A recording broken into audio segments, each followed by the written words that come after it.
Break family, how's every single one of you? Welcome to another episode of our show. It's time to talk about the most interesting show in WWE because nowadays Vince McMahon has more attention than anybody in the WWE. We're going to talk about NXT UK and everything that happened this week. Still, we see the cross promotions between NXT 2.0 and the roster right here in the UK, which I don't like. Again, like Jean Paul said, the main reason because if you don't bring main like top guys, top names, it's just pointless to do this. But outside of that, we finally got what we were waiting for, and that's Trent Seven and Tyler Bate, the continuation. Where is this going to end up? So we're happy about that, Paul. Yeah, and to be honest, that's really the only thing, at least for me personally, was happy about with this entire show in NXT UK. You said it at the start here of the program. The only real show that is worth watching in WWE, and I hate to say it, but this is probably one of the worst episodes they put on. Yeah. Now we're going to talk about, it was only 45 minutes long. We're going to talk about that, why, in the first segment. But the only thing really we're seeing here, I thought, was the main event. And a lot of this show suffered because of the inclusion of NXT 2.0. Yes. And that just shows you how bad.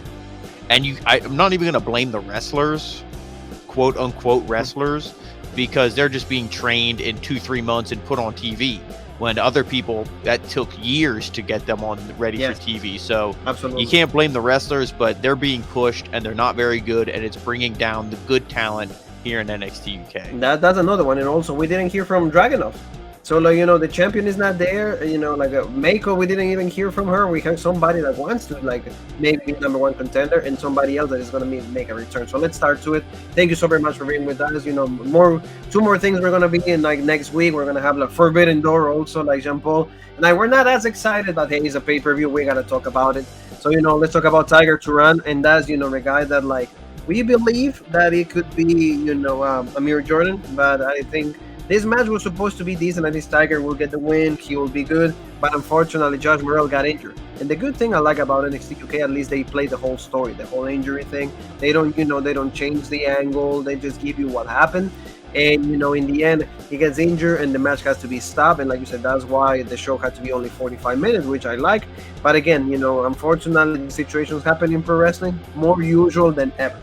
Yeah, in this match, I was actually looking forward to it just because it's, hey, both these guys super athletic. What do we always say about Josh MORRELL? He always looks great in his matches. He's the guy who he's putting everybody over now. And in a couple years, this guy could be a star because he's a hell of a wrestler. But yeah, Tiger TURAN just came off the top, I think it was like a cross, not a cross. It might have been a cross body or a moonsault or something. He just did something where you didn't think nothing of it, and he got up, and Josh MORRELL didn't, and it was just the pain. Something, maybe a rib. I don't want to speculate. You don't know. You just hope that the guy's all right. Yes, exactly. So very similar to for the ones that at least we don't cover NXT 2.0 anymore, and these obvious reasons. But Cora Jade did a similar spot onto Gigi Dolan. Same thing, she did a crossbody from the top, completely lands on Gigi's stomach, and she was in complete pain. Yeah, unless it just knocked the wind out of him. I don't know. Maybe some with a lung, rib. Yeah, I don't exactly. know. Like you said, maybe a rib or something. Maybe it might have been something like a minor injury, we hope. But at least that was the beginning of the show. And like you said, that took us a little bit out because nobody wants to see another wrestler injured. But what got us in the show is Blair Davenport returned so soon. Yeah, speaking of injured, people getting injured doing dives off the top for no reason. But I needed spots, right? But this is exciting. It's been a while. I guess that shows how time flies, but it doesn't feel like it's been that long since we've seen Blair Davenport. So hopefully, she returns. And I hate to say it, but Mako, she's been feeling kind of stale since Isla Dawn feud. Maybe this is the time, to do the title switch. It's more than ever time, and remember, a lot of sources kind of told us that that was the time for Blair to become champion, but unfortunately, because Jean Paul said the unneeded dive, then 6 months of her career that she could have been the champion. So we're really excited. Hopefully that comes out maybe next week or in 2 weeks. So let's talk about Myla Grace, because Lash Legend is actually worth about to talk about this. Lash Legend gets the win again. She's a terrible wrestler. I don't think that she's any good. Big boot and 1, 2, 3, and she gets the win. To me, when I watch her, she makes Chyna look like Nick Bockwinkel. You know what I mean? It's just, she's awful. Yes. And she's completely awful. And, Nyla Grace, or what is it, Nyla or Myla? Myla, yeah. she's good. She's the same thing like Josh Morrell. I mean, again, she's not, not Ric Flair. She's not great, but I mean, Jesus, compared to Lash Legend, I mean, but she was carrying the selling. She tried firing up for a little bit of a comeback, but just a big boot, sloppy, okay, pin, 1, 2, 3. Lash Legend is the shits. You could put her in there with Rhea Ripley, Charlotte Flair, Becky Lynch, and it wouldn't draw a dime. And still, yes, and especially because 2 wins over like talent from the UK. What is that telling you? She's gonna challenge Mako? I don't want to see that. That would be probably Mako's worst title. I mean, Mako's got some great matches out of people I wasn't expecting. That's why I said I hate to say it about her title reign, because her matches I always enjoy. Maybe she can play Merlin the Magician one more time and get a good match out of. Maybe. Out of Lash Legend, but I doubt it.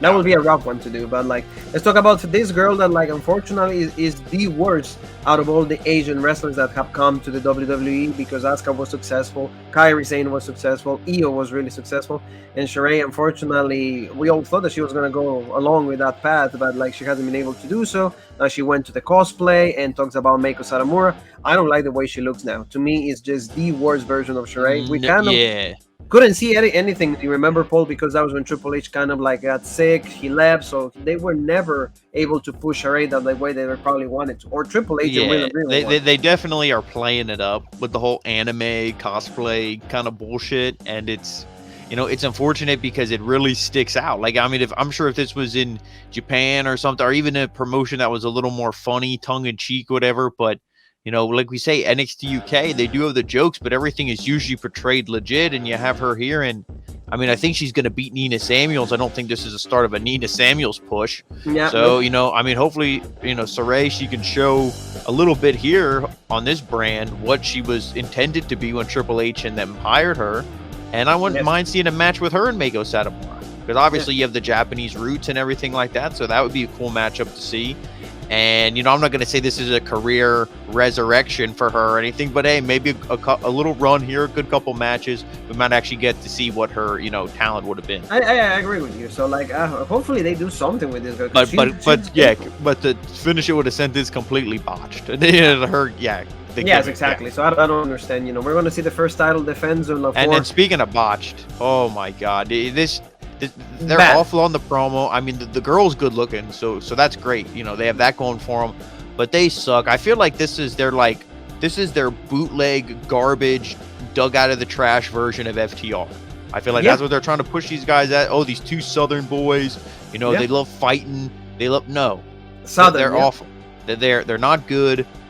Ashton Smith and Oliver Carter are clearly going to beat these guys. There's no way they're putting the belts on them. And for a first title defense, I mean, this is the shits. I mean, what else can you say? And Paul, no beat over any other team, no victory, no nothing. We're just gonna cross promote and we're gonna give them a title shot. So what do you say to the other tag teams in this division of NXT UK? There's not a lot, but yet there are some. Maybe Symbiosis could be if we're giving just title opportunities to whoever we want. Symbiosis could be or Jack Stars and Mastiff. Where's D Familia? Yeah. It's literally like a U.S. invasion. These guys came here and they're like, we're gonna take over the book. Here, where's the book? Where's the pencil? Okay, I'm gonna write my name in. Nope, I'm going over him. I'm getting a title shot. I won't take your belt, don't worry, but I'm gonna beat all your talent while I'm here. Yeah, exactly. So leading this one, we know that Amir, Ashton is gonna get the win. The tag team champions. I don't think that they will lose to these guys, especially. I mean, Pretty Deadly was champions on NXT 2.0, but there's no way Smith and Carter are gonna lose the belt. Yes, exactly. I don't think Smith and Carter, especially after that video package we saw last week. So let's talk about also the main event, Trent Seven. We got to see him. We wanted to see what was going on with Trent Seven. What really took place. But before we do that, also we're going to talk about this match that was not that good. Shaz Samuels and Noam Dar going against also Wolfgang and again Kyle Dempf. I think that's his name. Damon Kemp. There you go. I don't think this is. I don't know why they even do this. As a tag match for what? Maybe Damon is going to challenge Noam Dar for the Heritage Cup. I don't want to see that. I don't care for. But in the end, babyfaces get the win. I didn't like this at all. Shaq got the pin, which is fine. It's okay. But I don't like to see this. This has no place. And I mean, there was a point in the match here where it was the way it was going. I thought, okay, you know, Wolfgang got the big tag in after they were beating up the Damon Kemp, and boom, he hits a big spear on Shaw Samuels, and I thought, okay, this is it. You know, if you're gonna do it, the babyface are gonna win. At least let Wolfgang get the win, right? Exactly. You know what I mean? And then I thought, no, that's stupid. Why would I say that? American Invasion, they're gonna push obviously Damon Kemp, and of course, then he had to make the big tag in, and he clean house, beat everybody up. What did we say last week? That they're gonna pin Shaw Samuels. They're not gonna pin the Heritage Cup champion. But I mean, these guys look like a joke. This whole thing is a joke. Just push Wolfgang into singles, and Damon Kemp is another one. Every time he opens his mouth, you like him less and less. These guys are awful on promos. Like, I honestly don't think they teach promo class. I think they just tell them go out there and do it. And these guys are just getting better and better, if they are, as they do it. Yeah, as you keep doing it, I guess. Like you said, it just shows that, like, the little bit of time that they have to, like, you know, train to, like, learn these new things, because everything is a skill, not only in the ring, but like you said, how you, like, carry yourself in your character, how you do the promo and all of that. It just comes out. However, I mean, and they can only do so much with the video footage. They can only tell you so much with all the effects. But in the end, you have to show, like, you have to give something. To everybody to work them, and they haven't done that. Like I said, I'm not happy with it, like, baby faces. I mean, I can understand, like you said, the American Invasion, but I don't care. Then you said, I agree with you now, because I've seen all these guys, and unless it's Braun Breaker, I don't care. You know, unless Toxic Attraction coming out and being against Meiko Satomura or something, like champ versus champ, that would be cool. That would be interesting to see Mandy Rose in a different atmosphere outside of, like, the United States. But we'll see. You know, I don't have a lot of faith on that.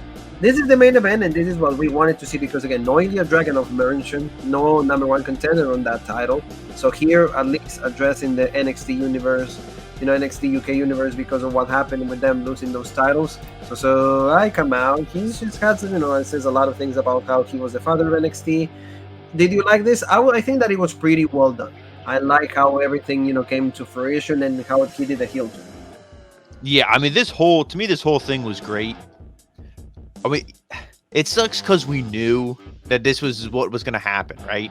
Yes. We all knew he was going to turn on him, but he almost had him there, where he takes you through the whole ride, the whole story. You almost think he's going to retire and all this stuff. And I love the line where he says, he's like, you know, and the other, he's like, remember you, and he calls out Tyler Bate. He's like, you and me and the other guy, because he's like, I'm not going to say Butch. Are you fucking kidding me? I'm not gonna say you, me, and Butch. No, the other guy. You know, the artist formerly known as Pete Dunne. Because he's like, no, I am not saying Butch. Are you kidding me? So I love that. That was I love that Trent 7 had the balls to pull that one off. Yeah, because they all know it's bullshit. They all know it's such shit. But, you know, that's a whole, you know, argument for a whole nother day. But, you know, this was great. They had this moment. And, you know, they embrace and everything. I mean, this was, I'm not going to quote this, because go and watch it. This was the only thing worth watching besides the Blair Davenport promo on this whole show. And, you know, just, it was great. They had it. The only thing at that point. Yeah, the only thing, because he said, you know, and, you know, we sold out, I forget which arena, you know, and they became the NXT Tag Champions. And, you know, everybody was into it. The only thing I didn't like about this at all is the commentary once he did the heel turn. They sold it so shitty. Maybe it's because I knew it was like everybody knew it was coming. They're like, "Oh my god, how could this happen?" It was like acting in like an awful, like, low budget horror flick. Yes, it was the worst and we always say how great at least Nigel is at selling stuff. This, I don't know. I didn't think they sold it very good, so that kind of killed it for me. And it went on so long after the nut shot. It was at least 3 minutes where he's walking around selling. I'm like, just end it. I never needed it. I'm like, just end it. This is too long. I never needed you. Yeah, it went on too long. You know, I mean, that's how I felt. I don't know how did you feel? Like you said, I just feel that, like, it went too long, and especially how they show, like, the faces of, like, the crowd right there. Oh my god! And then the people weren't even.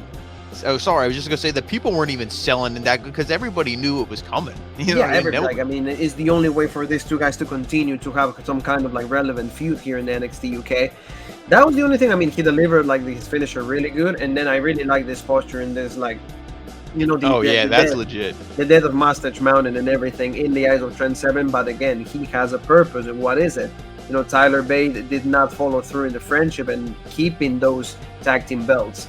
So this is cool, but like I said, maybe where Mauro Ronaldo, that would have been so much better just to hear how like the reaction of, oh my god, how can he turn heel on him, or what is he doing this? But like in this one, like it came out a little flat. Like you said, maybe the show again with no champion announced. Neither one of the champions was there unless Noam Dar, so that also suffers a little bit. But I mean, in the end, we got this, and this is probably for me, if they are a little smart, this should actually end. Maybe like in the paper they're gonna have in Cardiff. Something that involves the UK. NXT UK is part of the of WWE. Why can't we showcase guys from like from our own brand in a pay-per-view from WWE, not in the main event? But see, this will be caliber of a main event.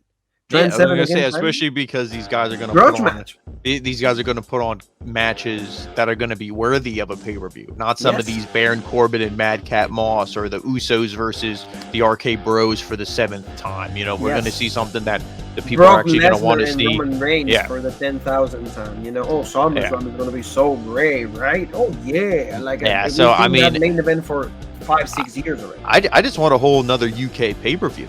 Yeah. For let the people of the United Kingdom be able to go and and wherever be able to go and see these guys have their own dedicated show, everything, and the main event being Ilya Dragunov defending against whoever. You know what I mean? Let these guys have an NXT takeover. They need it. I don't know if they have enough roster though right now, just because like so many people have left. Know what? Let it be 5 matches, and let's say each match. Not counting entrances and everything. Each match is 20 minutes to a half hour. Yeah. That's long enough for me. I don't need a 7-hour pay-per-view. Yeah, you don't need a whole lot. You know what I mean? No. Give me 2 hours, 2.5 max, whatever. That's less than a Monday Night Raw, and I'll be fine.